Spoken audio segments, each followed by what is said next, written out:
5 must-do hacks for computer safety. Locking down your computer systems can be a daunting task. Here are 5 must-do hacks from the technology professionals at SpartanTec. Whether you're a tech whiz or a newbie, these steps are critical to prevent cyber threats and data breaches. Step 1. Implement a firewall.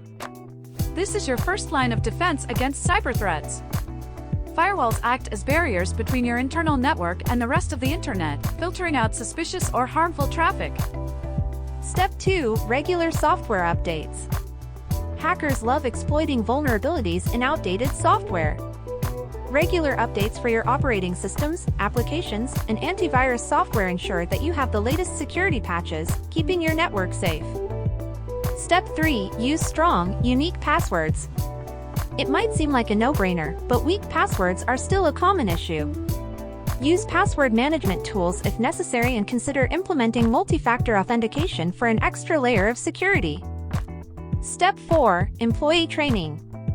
Your security is only as strong as your most uninformed employee. Educate your team about safe online practices, phishing scams, and the importance of reporting potential security threats.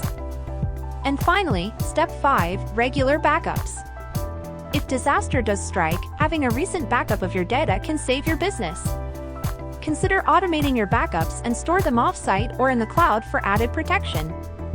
If you found this video helpful, please hit the like button, share it with other small business owners, and subscribe to our channel for more. Need help with your business's cybersecurity? Contact us today. We're here to help. Thanks for watching.